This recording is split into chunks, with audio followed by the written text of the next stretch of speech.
घरोघरी मातीच्या चुली या मालिकेच्या पुढील भागात आपण पाहत असतो की फायनली शर्वरी आणि राहुलचं लग्न होणार असतं. हळदीचा कार्यक्रम झालेला असतो. वेळ असते ती म्हणजे लग्नाची. इकडे जी काही ओवी असते ती राहुलचे शूज घेऊन आलेली असते आणि जानकीला लपवायला सांगत असते. आता जानकी ते शूज लपवण्यासाठी ते स्टोरूममध्ये आलेले असते, जुन्या कपाटात ते ठेवण्यासाठी. कपाट बऱ्याच दिवसातनं बंद असतं, त्यामुळे त्याचा दरवाजा काय तिला खोलत नसतो. आता ती जोरजोरात दरवाजा खोलण्याचा प्रयत्न करत असते, तितक्यातच वरनं एक बॅग पडते. आता बॅगमध्ये नेमकं काय आहे पाहण्यासाठी जानकी ती बॅग खोलते तर तिला विक्रांतचं पॉकेट मिळतं. आता विक्रांतचं पॉकेट इथं काय करतंय असा प्रश्न तिला पडलेला असतो, त्यामुळे ती आतमध्ये तपासते तर तिला एक तिकीट भेटतं. आता ते तिकीट बाहेर काढून वाचत असते तेव्हा तिला कळलेलं असते की विक्रांत भाऊजीचं मुशीचं तिकीट, तेही नाना जाण्याच्या 3 दिवस आधी. मग शर्वरी वंश तर म्हणाल्या होत्या विक्रांत भाऊजी त्या दिवशी आले होते ज्या दिवशी त्यांनी नानांचा खून केला.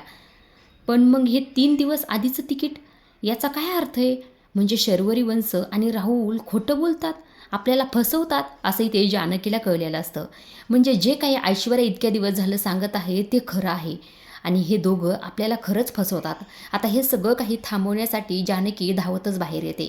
मात्र होत्याचं नव्हतं झालेलं असतं. सगळ्या लग्नविधी ते पार पडत असतात. हारं घालण्याची वेळ असते, अक्षदा टाकत सगळं काही शर्वरीच्या मनासारखं झालेलं असतं. शर्वरी फार खुश असते. मात्र जानकी आल्यामुळे आता नेमकं पुढे काय होतंय हे पाहण्यासारखंच आहे. जानकी खरंच घरच्यांसमोर सत्य आणेल का? तुम्हाला काय वाटतं कमेंट करून नक्की सांगा. आजच्या पुरतं एवढंच. अशा डेली मालिकेचे अपडेट जाणून घ्यायचे असतील तर आपल्या चॅनलला जरूर सबस्क्राईब करा. धन्यवाद.